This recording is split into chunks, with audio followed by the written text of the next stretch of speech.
নয়নোরাম পাল family পরিবারের সকলকে স্বাগত জানিয়ে আজ আবার একটা ডেলি লাইফস্টাইলের ব্লগ নিয়ে চলে এসেছি। সকালে ঘুম থেকে উঠে চা খাওয়া হয়েছে শুধুমাত্র, আর নিজে ফ্রেশ হয়ে নিয়েছিলাম। চায়ের বাসনগুলো আছে ধুয়ে নেব, আর এই প্যাকেটে বেশ কিছু ড্যাম মুড়ি ছিল, সেই মুড়িগুলো ফেলে দিলাম। কৌটোটাও ধুয়ে নেব। ছেলে এদিকে পড়তে বসেছে আর মেয়ে বসেছে গান করতে। আমি এখন নিজে একটু পরিপাটি হয়ে নেব, মানে পরিপাটি বলতে চুলটা ভালো করে আঁচড়ে নেব। চুলের এই যে বিনুনি করে রাত্রিবেলায় শুই তো, তারপর সেই চুলটা ভালো করে আঁচড়ে না নিলে মানে কেমন একটা মাথাটা যেন একদম এলোমেলো হয়ে থাকে, দেখতে ভালো লাগে না। চুলটা ভালো করে আঁচড়ে পরিপাটি করে একটা খোপা করে নেব।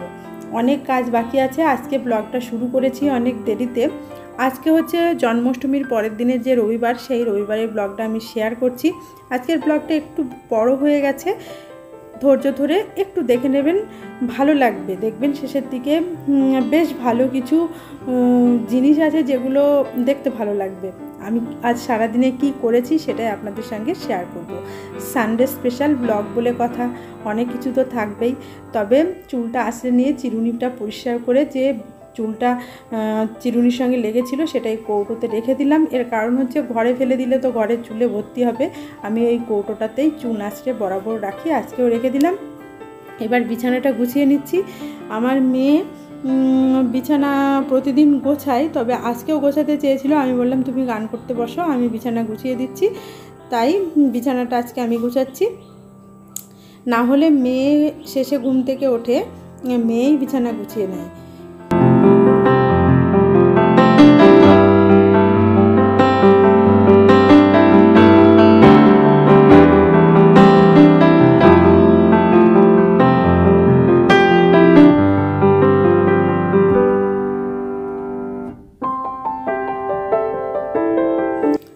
এখন জানালাগুলো খুলে দিচ্ছি। যেই জানালা খুলেছি আর ভিডিওটা জ্বলে গেল। এখন আবার আমাকে এই ভিডিওটা অ্যাডজাস্ট করার জন্য নিচে গিয়ে ঠিক করে দিয়ে আসতে হলো মোবাইলটা।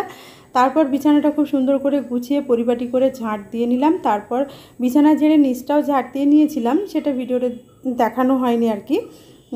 যাই হোক, মেয়ে বিছানায় তোলে কিন্তু আজকে তুলতে পারেনি, মানে তুলতে চেয়েছিল, আমি বারণ করেছি, সেটা তো বললাম। এখন আবার নিচে চলে যাব। নিচে গিয়ে যে কাজগুলো আছে সেগুলো সেরে নেব। ওই যে বলছিলাম সকালে ঘুম থেকে উঠতে দেরি হয়েছে সেহেতু অনেক কাজ বাকি পড়ে আছে। ঘরগুলোই শুধুমাত্র ঝাড় দেওয়া হয়েছিল, কোনো ঘর মোছা হয়নি। ঘরগুলো মুছবো, উপর নিচ সমস্ত ঘর মুছবো।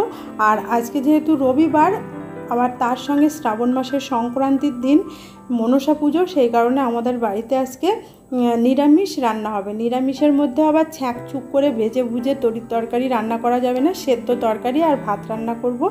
স্পেশাল কিছু রান্নাবান্না আজকে হবে না। আর প্রচুর বাসন হয়েছে দেখুন, মানে গতকাল ঠাকুরের কাছে যেহেতু ভোগ দিয়েছি, নিরামিষ বাসন আছে। আবার আমরা গতকাল সারা দিনে যা খাওয়া দাওয়া করেছিলাম সমস্ত বাসন জমানো ছিল, প্রচুর বাসন হয়েছে। এখন বাসনগুলো ধুয়ে নিচ্ছি। আর আমি একটা তেল ঢালার কাক দেখালাম, দেখলেন? ওটা সিলিকনের কাকটা ওভাবে মানে একেবারে ছোট করা যায় আবার বড় করা যায়। ওই কাকটাতে আমি তেল ঢালি এখানে। কাকটা আমার খুব উপকারে দেয়, এই আর কি। এইটাই আপনাদের দেখাতে চাইলাম। যাই হোক, বাসনগুলো সমস্ত মাজা হয়ে গেছে, এখন ধুয়ে নেব। ধুয়ে নিয়ে বাসনগুলোকে এই গামলার ভেতর উপর করে দিচ্ছি যাতে জলটা ঝরে যায়। তারপর আবার শুকিয়ে গেলে যথাস্থানে গুছিয়ে রাখবো। বাসন 2-3 বারে ধুয়েছি, কারণ অনেক বাসন ছিল, টুকিটাকি বাসন মিলে প্রচুর বাসন হয়েছিল। যাই হোক, রবিবার বলে কোনো অসুবিধা হলো না। তবে যদি স্কুল থাকতো তাহলে অনেকটাই অসুবিধা হতো, এতগুলো বাসন টাসন ধুয়ে রান্না সেরে স্কুল যেতে। সমস্ত রান্নাঘর পরিষ্কার করে নিয়েছি, বাসনপত্র সমস্ত ধুয়ে নিয়েছি। আর কড়াটা দেখুন কত সুন্দর ঝকঝকে হয়ে আছে, একদম সুন্দর করে পরিষ্কার করে কড়াটা মেজে নিয়েছি। এখন উপরে চলে এসে উপরে সমস্ত ঘরগুলো মুছে নেব, আর তারপর নিচে গিয়ে নিচের ঘরগুলো মুছে নেব।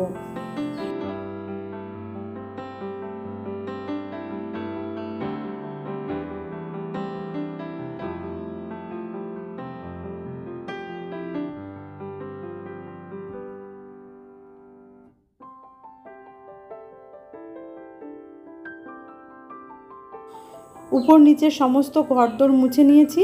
আর একটু জল গরম বসিয়ে এই বেড কভার, আমার দুটো নাইটি, এগুলো সার্ফ জলে ভিজিয়ে রেখে দুপুরে রান্না বসিয়ে দিয়েছি। আর সকালে আমরা গতকাল রাত্রিবেলায় যে ঠাকুরের ভোগ হিসাবে লুচি বড়া তৈরি করেছিলাম সেগুলোই খেয়ে নিয়েছি। এখন ভাতটা হয়ে গেছে, সেদ্ধ তরকারিটা বসিয়ে দিচ্ছি। ছোলার ডালটা খুব ভালো করে ধুয়ে নিলাম। ধুয়ে নিয়ে এর ভেতরে বেশ বড় বড় করে আলু কেটেছি। আলুর মধ্যে ছোলার ডাল, কাঁচা লঙ্কা, স্বাদ মতো লবণ, হলুদ আর একটু তেল দিয়ে দিলাম। দিয়ে একেবারে প্রেসার কুকারে সিটি দিয়ে নেব, তাহলেই আমাদের মানে আলু ডালের সেদ্ধ তরকারিটা হয়ে যাবে। আর ওদিকে ভাত তো হয়ে গেছে। এখন যে জামা কাপড়গুলো ভিজিয়ে রেখেছিলাম সেগুলো কাচার জন্য চলে এসেছি। সমস্ত জামা কাপড়গুলো কেচে নেব। আমারও স্কুলে পরার বেশ কিছু কুর্তি, পাজামা সব আছে, সমস্ত কিছু কেচে নেব। আজ তো রবিবার, কাঁচা কুচো, ঝুলঝাড়া, ঘর মোছা এগুলো তো থাকবেই। এগুলোই হচ্ছে রবিবারের স্পেশাল কাজকর্ম। এগুলো বাদ দিয়ে কি আর চলা যায়? তারপরে যদি সময় হয় বিকেলের দিকে একটু ঘোরাফেরা করা যায়, এই আর কি। তবে আজ যদি বিকেলে বৃষ্টি আসে তাহলে আর ঘোরাফেরাও যাবে না। ঘোরাফেরা বলতে আমি মাঝে মাঝে মানে পাড়ায় আর কি পাশাপাশি যে বউরা অনেকজন থাকে তাদের সঙ্গে বসে একটু কথা টথা বলি, সেগুলো বৃষ্টি হলে পরে আর যাওয়া সম্ভব হয় না। যাই হোক, গল্প করতে করতেই দেখুন কাপড় সমস্ত কেচে নেওয়া হয়ে গেছে। এখন যাব ছাদে মেলতে। আর এই চাদরটা দড়িতে ঝুলিয়ে রেখে স্নান করতে গেছিলাম। দেখুন জলটা গামলার মধ্যে টপটপ করে পড়ে অনেকটাই জল ঝরে গেছে। এখন ছাদে চলে এসেছি জামা কাপড় মেলতে। ছাদে জামা কাপড় মেলতে এসে একটা বিপত্তি হলো, যেটা হলো যে ছাদের ভেতরে ওই যে আমাদের পাশে শাল গাছটা আছে, শাল গাছের ওই যে ডাল এসে পুরো মানে দড়িটা যেখানে জামা কাপড় মেলি সেটা পুরো ঢেকে গেছে। যার কারণে আমি শাল গাছের ডালগুলো স্নান করার পরেই ভেঙে দিলাম। বিপত্তির ওপরে বিপত্তি। এটা জানতাম যে ডালটা আছে, তবে ভাবছিলাম যে আজকে আর ভাঙবো না, পরে কোনো একদিন ভেঙে দেবো। কিন্তু জামা কাপড় মেলতে খুবই অসুবিধা হচ্ছে বলে হুট করে মাথায় এলো, দেখি তুই একটা ডাল ভেঙে দিয়ে জামা কাপড়গুলো মেলে দিই। এই কাজটা করতে গিয়ে মনে হলো যাক, ডাল তো সহজেই ভাঙা হয়ে যাচ্ছে। যে ভাঙা সহজ ছিল না, বেশ কায়দা করে করে ডালগুলো ভেঙে দিলাম, তাহলে দড়িটা ফাঁকাও হয়ে যাবে, আবার মানে জামা কাপড়গুলো শুকিয়েও যাবে। আর দেখুন ছাদটা পুরোপুরি আমি মানে পরিষ্কার করে নিচ্ছি। ডালগুলো ভেঙে যে নিচে ফেলেছি, এই ডালগুলোকেও আমি ছাদ থেকে একেবারে নিচে ফেলে দিচ্ছি। পিছনে আমাদের বেশ খানিকটা জায়গা আছে, পিছন দিকে ফেলে দিলাম, আস্তে আস্তে পচে যাবে পিছন দিকে ফেলে দিলে। আর এই ডালগুলো যে ভাঙছে এই ভিডিওটা আমার মেয়ে করে দিয়েছে। মেয়ে বাড়িতে এসেছে, বললাম না ছেলে মেয়ে বাড়িতে আছে। দেখুন দড়িটা একদম গাছে ঢেকে গেছিলো, এখন দড়িটা ফাঁকা হয়ে গেল। এখন এই ছাদটা পরিষ্কার করে নিতে হবে, এই আর কি।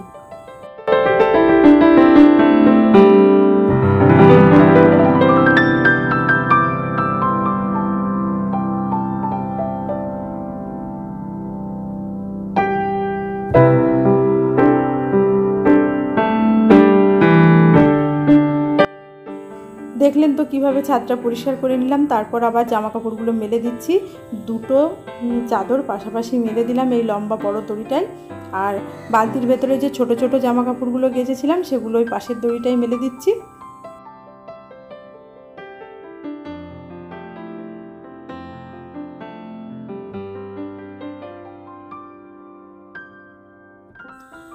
তারপর নিচে চলে গিয়ে খাওয়া দাওয়া করবো। দুপুরের খাওয়া দাওয়া এখনও হয়নি। শুভ দুপুর বন্ধুরা। এখন বেলা 2:30 কি 3টে মতো বাজে। যাই হোক, কটা বাজে এই মুহূর্তে সঠিক খেয়াল আসছে না, ঘড়ি যদিও দেখিনি।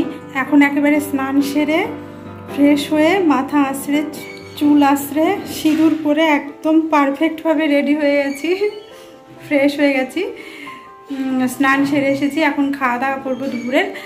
তবে তার আগে যে কাজ করেছি সেটা ভিডিওতে দেখাবো আপনাদের। হয়তো আগে কিছুটা দেখেছেন, বলে দিচ্ছি যেটা, সেটা হচ্ছে যে ছাদের উপরে শাল গাছের ডাল এসে পড়েছিল। ছাদে একেবারেই রোদ লাগছিল না। এখন তো বেলা অনেকটা ছোট হয়ে আসছে, যেহেতু শ্রাবণ মাসের একেবারে আজকে শেষ তারিখ, সংক্রান্তি। আজকের দিনে আবার আমাদের মনসা পুজো আছে। যদিও আমি মনসা পুজো করিনি, তবে পেলে খেতে হয় আর কি। যার কারণে আজকে আমাদের সেদ্ধ রান্না হচ্ছে।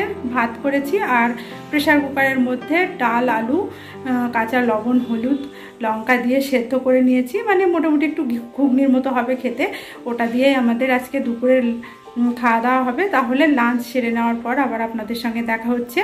আর যেটা বলছিলাম, ওই যে ছাদে গাছ এসে পড়েছিল, স্নান সেরে সেই গাছের ডাল ভেঙে ছাদ পরিষ্কার করে ফেলেছি, ভিডিওতে দেখতে পাবেন। যাই হোক, তাহলে লাঞ্চ হয়ে যাওয়ার পর আবার আপনাদের সঙ্গে কথা বলছি। যাই লাঞ্চটা সেরে আসি। দুপুরের খাওয়া দাওয়া তো ছিল, ওই যা রান্না করেছি সেটা খেয়েছি, তারপর একটু রেস্ট নিয়ে চলে এসেছি ছাদে। আর আকাশটা দেখুন, শরতের আকাশে পেঁজা তুলোর মতন মেঘ করেছে, দেখতে ভীষণ ভালো লাগছে। এই রকম ভিউ শরৎকাল ছাড়া আর কোথায় পাবেন। আজকে রবিবারের ছাদে আসাটা যেন সার্থক হলো। আর বিকেলবেলায় বৃষ্টি হয়নি ঠিকই, একটা ঝোড়ো হাওয়া যেন বইছিল। ভাবছিলাম দুপুরের খাওয়া দাওয়ার পর একটু রেস্ট নেব, নিয়ে যদি ঘুম আসে ঘুমাবো, কিন্তু ঘুমোতে পারলাম না একটাই কারণ, যদি বৃষ্টি চলে আসে এটা ভেবে। তাই কিছু জামা কাপড় শুকিয়েছিল আর বেশ কিছু শোকায়নি, তাই তুলে নিয়ে চলে এলাম ঘরে মেলে দেবো। আর এই যে আমাদের গাছের এই লেবুটা তুলে নেব আজকে। ছেলের বায়না যে হনুমানে নিয়ে যাবে, তুলে ফেলি মা। ছেলে লেবুটা তুলে নিল, আগামী দিন ঠাকুরের কাছে ভোগ দেব, দেখা যাবে কেমন হয়েছে লেবুটা। এখন শুকনো জামা কাপড়গুলো গুছিয়ে নেব, আর ভেজা জামা কাপড়গুলো দেখুন ওই দড়িতে দুটো ঘরেই মেলে দিয়েছে। এখন নিচে গিয়ে সন্ধ্যাবেলায় টিফিনের জোগাড় করছি। কি খাচ্ছি দেখুন টিফিনে আজকে সন্ধ্যাবেলায় মুড়ি দিয়ে খাওয়া হবে। ও আচ্ছা, এই জন্য নারকেল তুলছো? আচ্ছা ঠিক আছে, নারকেল তুলে নাও তাহলে। তুই খাবি তো মুড়ি নারকেল? হ্যাঁ খাবো। ভালো লাগে?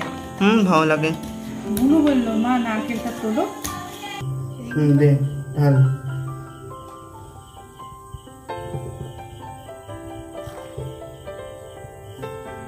আমি শিখিয়েছিলাম তোমাকে ছুরি দিয়ে নারকেল তালে হবে, আমার মনে আছে? আমিও জানতাম, তুলতাম না।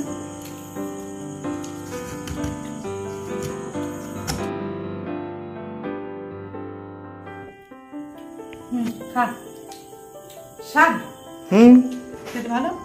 ভালো। নারকেলটা অর্ধেকটা কালকে দিয়েছিলাম ওই ইয়েতে, তালের বড়াতে। হ্যাঁ, তালের বড়াতে অর্ধেকটা দিয়েছিলাম, আর ছিল এখন মুড়ি দিয়ে খাওয়া হবে। মুড়ির চা হয়ে গেছে? হ্যাঁ হয়ে গেছে। তাহলে মুড়িটা নিয়ে আসি।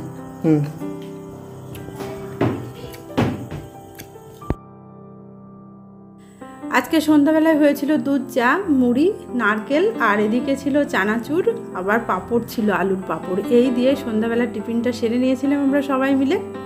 আজকে সন্ধ্যাবেলায় ছেলে মেয়ে সবাই ছিল, টিফিনটা আমরা জমিয়ে খেয়েছিলাম, খুব আনন্দ হয়েছিল। আর অনেক রকমের গল্প টল্প করছিলাম, মনটা আজকে খুশি খুশি ছিল। রবিবার তো সবাই বাড়িতে একসঙ্গে থাকে, মন বেশ ভালো লাগে সবাই মিলে একসঙ্গে খাওয়া দাওয়া করতে, আনন্দ করতে, এটাই আর কি। যাই হোক, সন্ধ্যাবেলায় চা তো খাওয়া হয়ে গেল। আগামী দিন যেহেতু স্কুল আছে, তাই দুপুরবেলার কিছু এঁটো বাসন ছিল, আর এখন চা খাওয়া হয়েছে। সেই যে বাসন ছিল সমস্ত বাসনপত্র ধুয়ে রাখবো। চায়ের বাসনগুলো যথারীতি ধোয়া হয়ে গেছে, এখন গুছিয়ে রাখছি। তারপর দুপুরে রান্না করা কড়াই, প্রেসার কুকার, এঁটোতে যে থালাগুলো আছে সমস্তই ধুয়ে নিয়ে রান্নাঘরটা ভালো করে পরিষ্কার করে রাখছি। রাতের খাওয়া দাওয়া যখন হবে, রাতের বাসনগুলো খাওয়া দাওয়ার পর আবার ধুয়ে নেব।